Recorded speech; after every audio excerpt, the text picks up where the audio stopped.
Afternoon, VC. Dave here. Got a couple of videos to knock out here.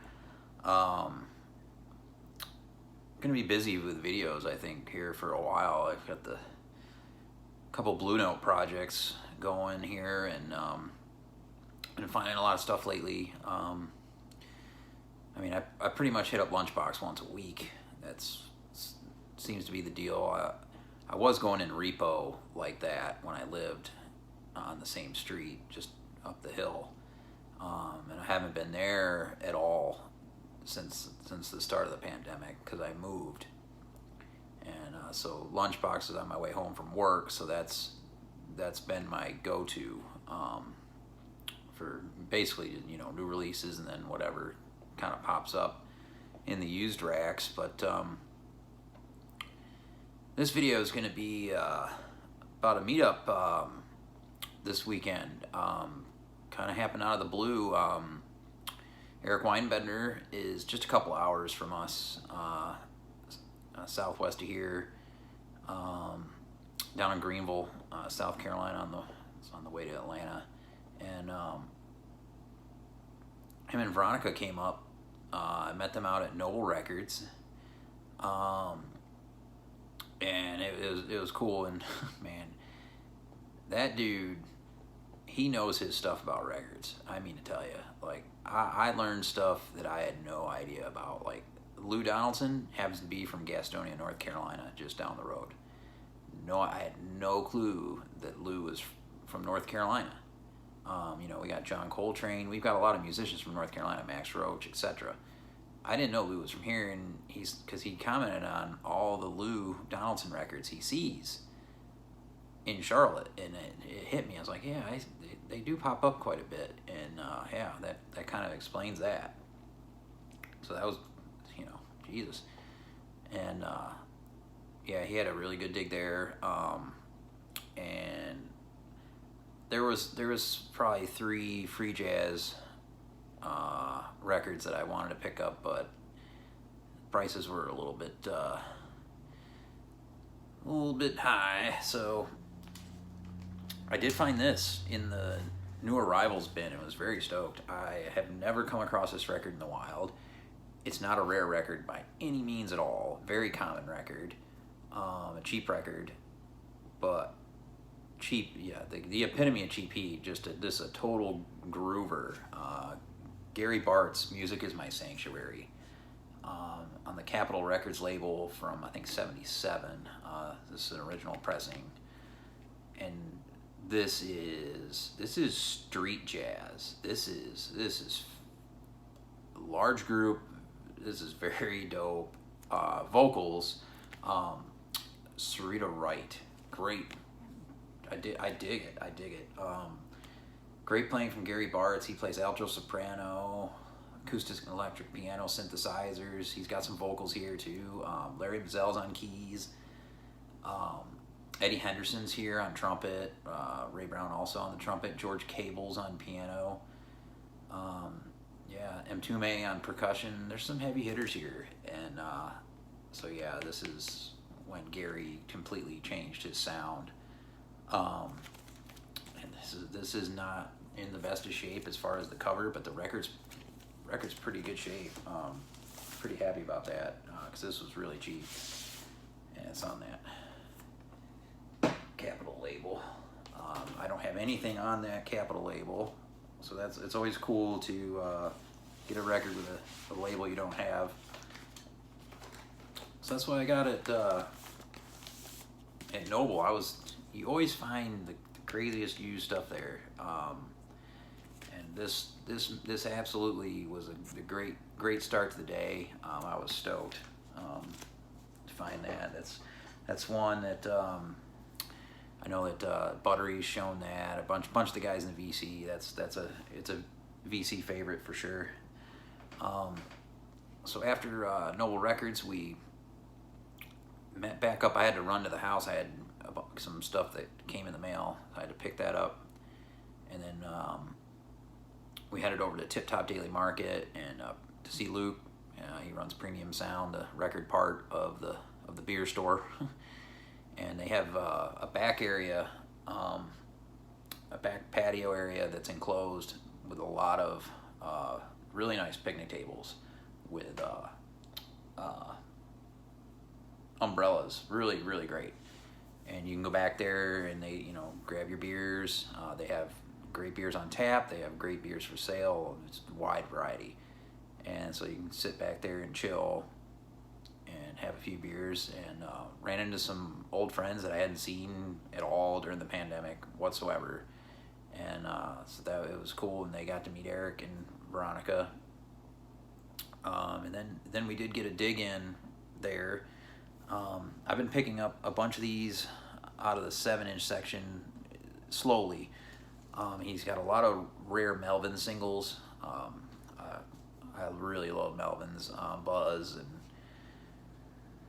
Dale. My buddy Lee, he's from North London. When he moved here, when I met him, he was like, Melvins are my band, and so he's really got me into them. And this is 7-inch on Sympathy for the Record Industry is the name of the label. With Your Heart, Not Your Hands, 4-Letter Woman, and Anal Satan is the last song on the B-side. So I had to pick this up. I mean, you kidding me? Anal Satan. Very cool 7-inch. There's a lot of different labels for this 7-inch. It came out in 1990. I got this one here. Which is probably the coolest label that I saw of all of them on Discogs. So I'm stoked with this. Really cool 7. Melvin's good, slow, heavy stuff.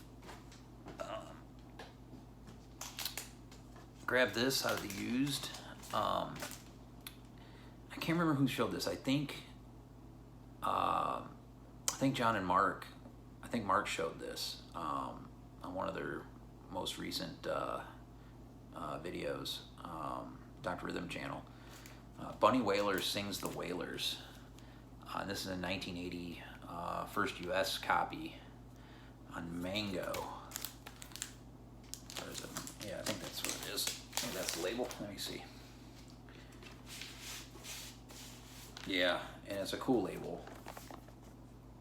I really dig the Mango label.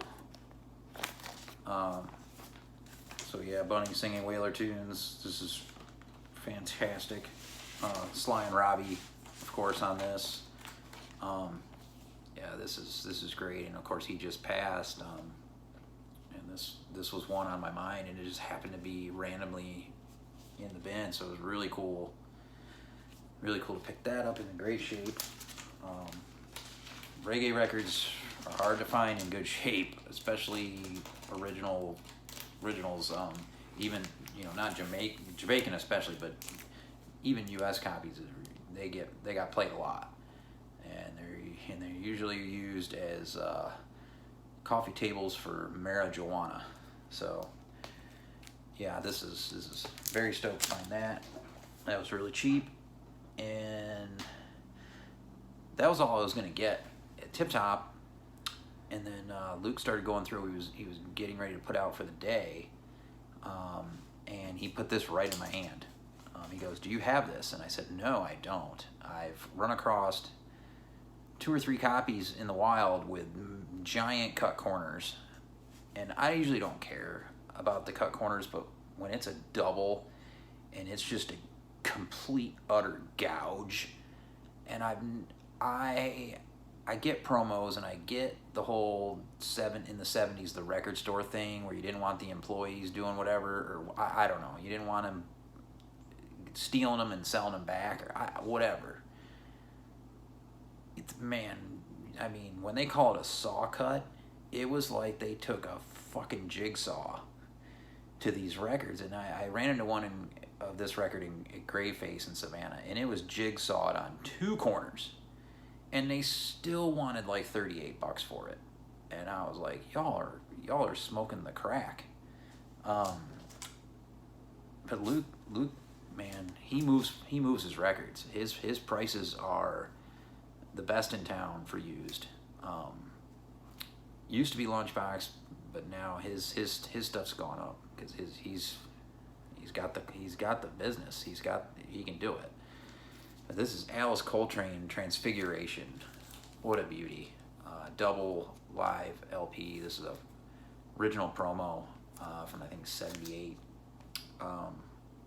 Alice, of course, on piano, and organ here, and Reggie Workman on bass, Roy Haynes on the drums. Just an amazing trio. This is at Schoenberg Hall at UCLA in '78. Yeah, man. This is an unbelievable. This is phenomenal stuff, and I'm happy to finally have a copy of that. And then we were sitting out having some beers out back, and Eric went back in and then came out and put this in my bag. This is a 10-inch from Melvin's, Interstellar Overdrive. And this is a limited edition 10-inch on Man's Ruin Records. I think this came out in '96. Really fucking cool. Yeah, this is killer. This is a killer 10-inch. One of these Jap sleeves here, and yeah, because it opens like this and has like it's almost like a fold-out poster deal. You can see that it's pretty goddamn cool. Man's Ruin Records. I've got a good bit of stuff on that label, like Desert Sessions and some Queens of the Stone Age, but look at this label. It's a really freaking cool label, and it's this wild dark purple wax. Like I didn't think it was colored, but it is. It's I don't know if you can see that. Yeah, you can see that purple a little bit. That is cool as shit. So that was stoked for him to hook me up with that. Really nice thing to do. Because I had mentioned that I was going to pick this up at some point, and he just said, well, we're not going to let it sit there on the shelves any longer. So that was really cool. Very, very excited to get that. And so, yeah. We then headed over to the Diamond Restaurant, which is one of my favorites in town. You know, straight up diner. We used to have a famous Penguin restaurant here. It's world famous. It was amazing. You always had to wait in line to get in. It's a real small place. One of my friends, Chris, he was the singer for Spite, best Charlotte band of all time. He used to be the head cook there before he started his own restaurants. And then when Penguin shut down, there was always dispute with the owners of the property and whatnot, and everybody involved there, and then everybody kind of went their separate ways. Well, Diamond reopened just down the street, and then Pinky's opened on the other side of town, on the west side, and we ended up with two restaurants out of the deal that are both fucking great, and both still carry part of the menu from the Penguin. And so we went to Diamond. Fried pickles out of this world. I mean, and then they have this what's called I hadn't had it in a few years, called the Connecticut dog. So it's a hot dog Connecticut style, which is like sauerkraut, onion, spicy mustard, bacon, like crumbled bacon on a dog. Holy God. For like $4 for combo with fries, insane. Or was it like $5? Whatever. It's freaking cheap. Great. That was cool. So, and then they headed back down to South Carolina. So yeah, it was good to get out for a dig. Beautiful weather. It was overcast. T-shirt weather. Great day. Hope everybody's well out there. Got a fines video coming up too that I need to do, as far as stuff coming in the mail and whatnot. Hope you're well. Peace.